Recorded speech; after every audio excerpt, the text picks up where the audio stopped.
자, 현재 미래에셋증권에서 새로운 이슈가 나와주고 있습니다. 바로 스페이스X 관련되어서 1조 규모 신규 투자 경신이 나와주고 있는 모습인데, 자, 이게 왜 어마어마한 내용이냐? 여러분들, 스페이스X 관련되어 가지고 미래에셋증권이 왜 관련주로 엮이게 되었습니까? 기존에 4천억 규모를 투자를 한 모습이 나타나고 있었기 때문에 스페이스X 관련주로 엮이게 되면서 지금까지 상승을 이뤄냈다는 거예요. 자, 그러한 상황에서 지금 상황에서 1조 규모 신규 투자가 발표가 되었다는 것은 그만큼 스페이스X가 미래 가치가 뛰어난 모습이면서 상장 이후로는 새로운 주도주가 될 수 있기 때문에 미래에셋증권은 여기에 대한 이익을 보기 위해서 신규 투자가 나와주고 있는 거예요. 자, 그리고 미래에셋증권 같은 경우는 주식으로 봤을 때 잡주가 아니라 대형주다라고 말씀드려요. 그만큼 시가총액이 수십조나다라는 모습이 나타나고 있었기 때문에 이러한 대형 회사가 스페이스X에 대해서 1조 규모를 투자를 했다는 것은 그만큼 스페이스X에 대한 기대감이라는 게 커질 수밖에 없는 상황이 놓이게 된 거예요.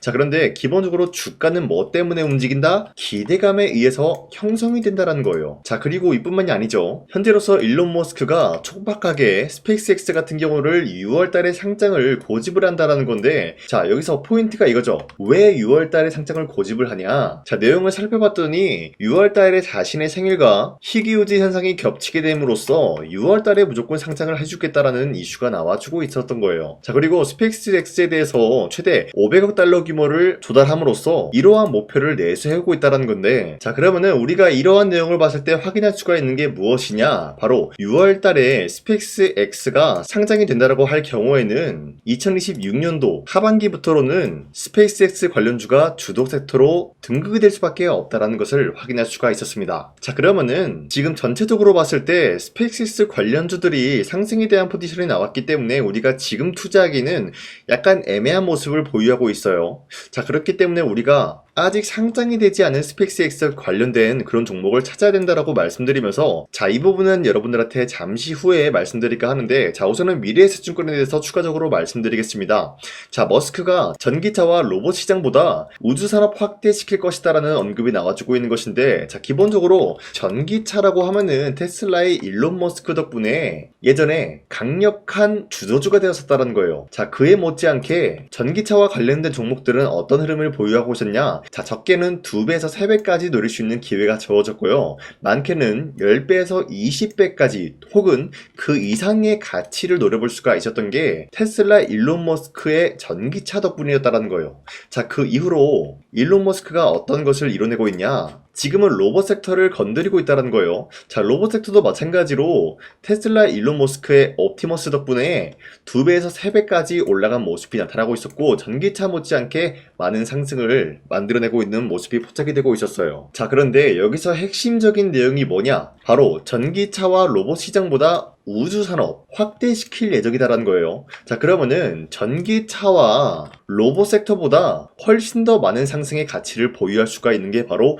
우주산업 스페이스X가 될 수밖에 없는 흐름이다라고 말씀드리는데, 자, 여러분들 스페이스X 관련된 종목들이 지금 저점 대비해서 아직까지 2배에서 3배 상승이 나왔다는 거예요. 자, 그런데 주가는 앞서 말씀드렸다시피 뭐 때문에 올라간다고 했죠? 기대감이라는 것에 의해서 형성이 된다라고 말씀드린 만큼 2배에서 3배가 아니라 이번에 스페이스X 관련된 종목들은 20배에서 30배까지 노려볼 수 있지 않을까라고 풀이가 되고 있는 것이에요. 자, 그로 인해서 미래에셋증권이 지금 현재 저점 대비해서 3배 상승이 나왔지만 아직까지도 매도할 시기는 아니다라고 말씀드리고 싶습니다. 자, 그리고 현재 코스피가 6,300원대 찍어준 이후로부터는 다시 한번 이 라인대에서 횡보 중에 있는 모습이었어요. 자, 하지만 최근 들어서 이 라인대를 지지주고 다시 한번 반등의 기회를 노리고 있는 게 코스피 상황이다라는 거예요. 자, 어디까지나 이런 상황이 주도 섹터가 흔들리고 있으면서 새로운 주도주가 탄생이 되고 있다는 거예요. 자, 그만큼 지금 시장에서 우리가 아무런 종목을 공략을 하게 될 경우에는 수익을 본다라기보다는 손실을 볼 위험이 있다라고 말씀드리겠습니다. 자, 그렇기 때문에 여러분들이 더 이상 아무런 종목 공략하시고 손실 보지 마시라고 저 강산이가 지난 4월 14일 이때 보시면은 텔레그램 종가 베팅을 통해서 여러분들한테 3가지 종목을 선정해 드렸었는데, 보신 바와 같이 2시 6분에서 9분 사이에 3가지 종목을 선정해 드렸습니다. 이 시간대에 여러분들한테 종목 선정을 해드리고 있는 이유가 어디까지나 종가 베팅이라고 적혀있는 만큼 종가에 이 종목들 공략하시고 다음날 자율적으로 매도하라고 말씀드리고 있는 거예요. 자, 이로 인해 가지고 첫 번째 신성ENG 같은 경우는 현재로서 삼성과 SK팹 공장에 대해서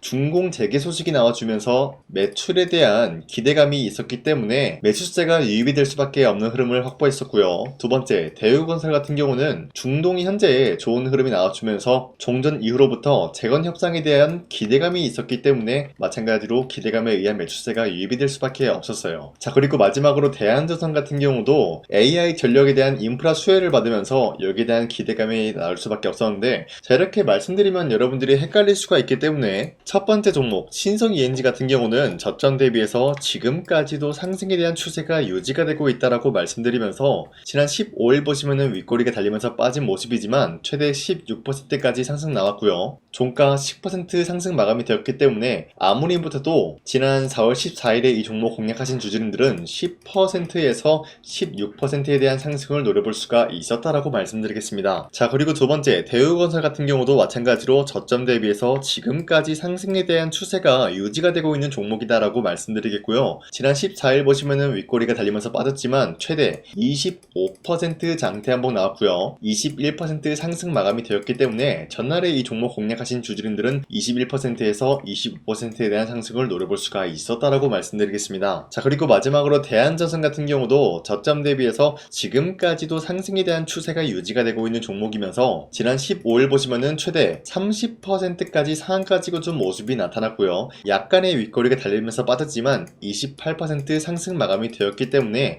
28%에서 30%에 대한 상승을 노려볼 수가 있었겠죠. 자, 어디까지나 이런 종목들을 여러분들한테 앞으로도 계속해서 제공해드리고 있는 만큼 여러분도 충분히 잡아갈 수가 있다라고 말씀드리겠습니다. 자, 그렇기 때문에 이런 종목 선정을 받아가는 방법 어렵지 않다라고 말씀드리면서 화면에 나와 있듯이 제 영상 구독 버튼 한 번씩만 눌러주시길 바라겠고요. 여러분들이 제 영상 구독을 눌렀다라는 인증으로 상단에 나와 있는 제 연락처로 구독이라고 문자 한 번씩만 보내주시면은 앞으로도 계속해서 여러분들한테 이런 종목들 선정해드리고 있는 만큼 우리 함께 이런 종목들 잡아갔으면 좋겠습니다. 우선 제 영상에 구독과 좋아요 이거 한 번씩만 눌러주시길 바라겠고요. 지금까지 제 영상을 끝까지 시청해주신 우리 주주님들한테 제가 한 가지 선물을 드리고 싶어서 말씀드리겠습니다. 자, 우선은 그 선물을 드리기 전에 제가 여러분들한테 그동안 어떤 종목들을 공략을 해드렸는지 잠깐 말씀드릴까 하는데요. 제가 여러분들한테 2024년도 11월 4일 이때 하나오션 27,000원 라인 때 추천해드린 거 아시는 분들은 아시는데요. 자, 이러한 내용을 여러분들한테 문자받아 사이트를 통해서 대량으로 문자를 발송했었던 내역이 그대로 남아있어요. 자, 보신 바와 같이 2024년도 11월 4일 오전 8시 28분에 장 시작하기 전에 여러분들한테 하나오션은 강산이 상반기 히든 종목으로서 무조건 공략을 해야 되는 종목이다 라고 말씀드렸어요. 자, 이때 매수가 27,000원 라인대를 잡아드리고 있었던 이유가 이때 당시 미국의 군함 대규모 발주 소식과 트럼프가 동맹국을 이용할 것을 예고하고 있으면서 한국 조선기업은 큰 수혜를 입으면서 주도 섹터로 전환이 될 수가 있는 흐름이다 라고 말씀드렸는데, 자, 이때 보신 바와 같이 발신번호 상단에 나와 있는 제 연락처랑 일치한 모습을 확인할 수가 있습니다. 자, 이 번호를 지금까지 쓰고 있는데 이때 당시 문자가 423건 발생하면서 우리 구독자 423분 이분들은 하나오션 매수가 27,000원 라인을 공략을 해야 된다라는 문자를 받아오셨을 거예요. 자, 이뿐만이 아니라 두 번째 이슈페타시스 같은 경우도 마찬가지로 2024년도 12월 12일 21,000원대 라인을 공략을 해야 된다라고 말씀드렸는데, 자, 보시면은 이때 종목 선정을 해드리고 있었던 이유가, 자, 이때는 좀 재밌었어요. 유상증자를 통해서 이슈페타시스가 제2호 회사를 인수하려고 하는 목적이 나왔는데, 자, 어디까지나 제2호 회사를 인수하는 게 이슈페타시스에게는 큰 악재가 될 수밖에 없었어요. 그 이유가 뭐냐? 바로 주주들 돈으로 PCB 기판에서 2차 전지 산업을 진행을 하겠다라는 의지가 나왔었기 때문에 주주들의 반발이 심할 수밖에 없는 상황이었죠. 자, 그런데 금가번으로 인해서 유상증자가 불발이 되고 있었어요. 자, 이러한 상황이 지속이 된다라고 할 경우에는 결국에 이슈페타시스는 어떻게 되냐? 제2호 회사에 대한 인수 포기가 나올 수밖에 없었다라는 거예요. 그 말이 뭐죠? 주가 회복이 될 수밖에 없는 전망이 보여주고 있었기 때문에 여러분들한테 저점 구간인 2만원 라인대를 공략을 해야 된다라고 말씀드렸습니다. 자, 이때 보시면은 문자 723건 발생한 모습이 나왔었고요. 우리 구독자 723분 이분들은 이슈페타시스 저점을 잡을 수 있는 기회가 주어졌다는 거예요. 자, 그리고 마지막으로 부산노빌리티 같은 경우도 마찬가지로 2024년도 12월 27일 18,000원 라인대 여러분들한테 추천을 해드렸었는데, 자, 이때 이 종목을 추천했었던 이유가 전 세계적으로 원전에 대한 수요가 증가가 되고 있고 북미와 유럽 여기에 대한 진출 기대감이 있었기 때문에 매수세가 유입이 될 수밖에 없는 전망이 나와주고 있었고 주도 섹터까지 노려볼 수 있는 흐름을 갖췄다라는 거예요. 자, 그로 인해서 여러분들한테 두산어빌리티 18,000원 라인대 잡아드리면서 우리 구독자 921분 이분들만큼은 이 종목을 공략을 할 수가 있게 도움을 드리고 있었다라는 거예요. 자, 마찬가지로 12월 27일 장 시작하고 난 이후로부터 여러분들한테 선정을 도와드리고 있었고 상단에 나와 있는 제 연락처 그대로 일치한 모습을 확인할 수가 있었습니다. 자, 이런 식으로 여러분들한테 2024년도에는 세 가지 종목들을 공략을 도와드리고 있었습니다. 하나오션 먼저 보여드리자면요, 24년도 11월 달이면은 대략적으로 이 지점이 되겠습니다. 이때 여러분들한테 27,000원 라인대 잡아드린 모습으로서 저점을 다지고 있을 때 여러분들한테 공략을 해드린 모습 확인할 수가 있었습니다. 자, 그런데 이 지점까지 지금 봤을 때 거의 10배 가까운 상승이 나왔는데 지금까지 이 종목을 들고 있는 주주님들은 저 강산이가 다시 한번 축하드린다라고 말씀드리면서 이러한 상승 모멘텀은 이수페타시스 역시 마찬가지로 24년도 12월 12일 이때가 바로 이 구간이었는데 이 종목도 마찬가지로 저점 대비해서 6배 이상의 상승을 만들어 나가고 있는 모습이 나타났습니다. 자, 그뿐만이 아니라 두산어빌리티도 24년도 12월 27일 바로 이러한 부근이었는데 이때부터 지금까지 확인해본 결과 거의 4배에서 5배 상승까지 충분히 노려볼 수 있는 흐름을 만들어 나갔습니다. 자, 어디까지나 이런 상승에 대해서는 상승 모멘텀이 굉장히 중요하다라고 말씀드리면서 여러분들이 24년도에 하나오션과 이수페타시스, 두산어빌리티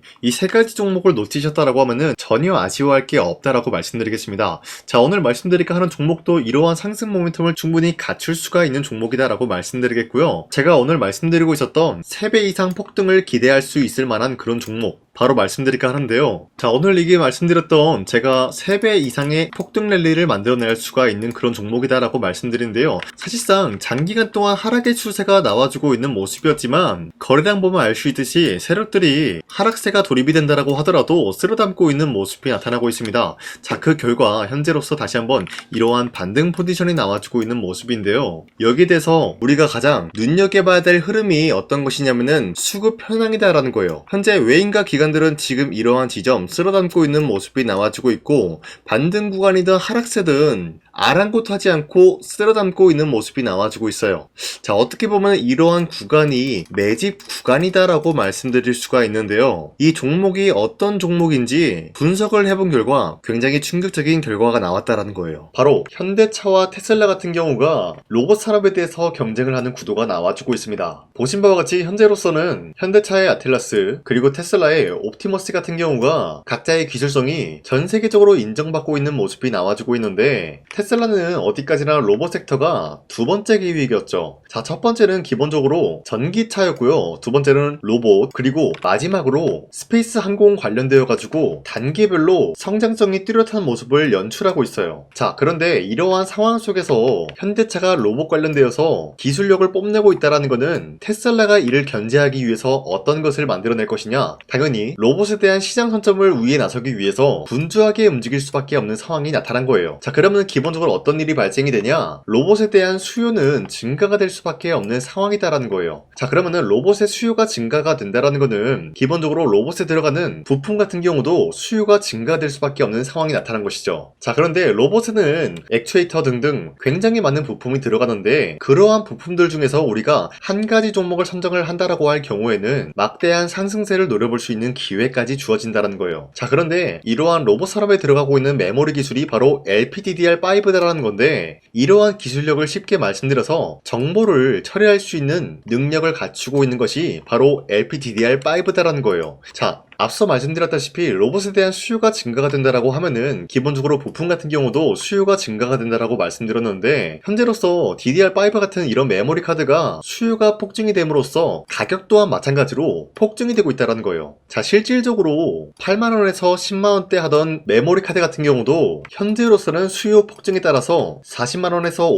50만원까지 가격적인 부분이 4배에서 5배나 상승이 되고 있는 모습이 나타나고 있다는 거예요. 자, 그러면은 사실상 메모리 관련된 종목을 지금 매수한다라고 할 경우에는 이미 고점에서 매수한 거나 다름없기 때문에 DDR 관련된 종목을 지금에서 공략하기는 굉장히 버겁다라는 거예요. 자, 하지만 로봇에 들어가는 것은 기본적으로 LPDDR5만 있는 게 아니라 2170 배터리도 대량으로 탑재가 될 수밖에 없다라는 거예요. 자, 그런데 지금 상황에서 우리가 2170 배터리 관련주를 잡기에는 너무나 많은 종목이 있다라는 거예요. 자, 하지만 그럼에도 불구하고 우리가 21700 배터리 관련주를 반드시 공략을 해야 되는 이유가 뭐냐면요, 바로 테슬라의 로봇 관련주는 지금 일론 머스크가 계획을 하고자 하는 방향성의 두 번째 섹터라는 거예요. 자, 그리고 앞서 말씀드렸다시피 일론 머스크의 마지막 계획은 바로 우주 스페이스, 우주항공 관련된 기술력을 보유를 하는 것이 목적이다라는 거죠. 자, 그런데 스페이스X에 투입이 되고 있는 것이 바로 21700 배터리이기 때문에 2170 배터리의 수요는 앞으로도 점차 증가가 될 수밖에 없는 상황이기 때문에 우리가 2026년도 반드시 잡아야 될 종목은 2170 배터리다라고 말씀드리겠습니다. 자, 그런데 기본적으로 2170 배터리 관련주를 아무 종목이나 공략을 하는 것이 아니라 국내 소부장 기업들 중에서 테슬라의 2170 배터리를 만들기 위해서 필수한 기술력을 납품을 해주는 기업이 있다는 거예요. 자, 그런데 이러한 기업의 성장성은 앞으로도 분명히 뚜렷할 수밖에 없는 게 앞서 말씀드렸다시피 전기차에도 들어가고 있고 로봇 섹터에도 들어갈 수밖에 없는 흐름 만들어냈다는 거예요. 자, 그뿐만이 아니라 스페이스라는 막대한 사업에도 투입이 될 수밖에 없는 흐름이다라고 말씀드린 만큼 우리가 국내 이 기업을 반드시 공략을 하게 될 경우에는 막대한 상승세를 노려볼 수가 있다라고 말씀드리겠습니다. 자, 이러한 구조가 있었기 때문에 여러분들한테 이렇게 말씀을 드리고 있는 것인데, 현재 이러한 구간에서는 외인과 기관들이 쓸어담고 있는 모습이 나와주고 있었고,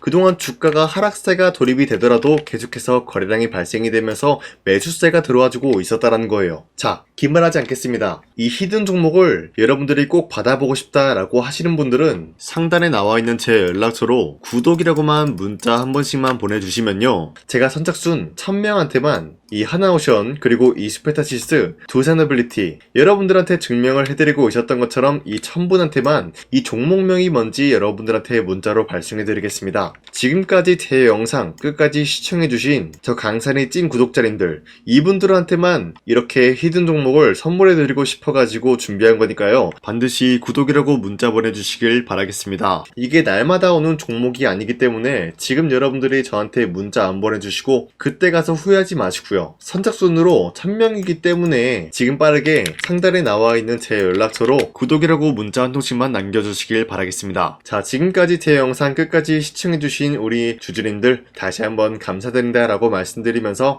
영상 마무리하도록 하겠습니다. 자, 지금까지 강산이었습니다. 다음 시간에 뵐게요.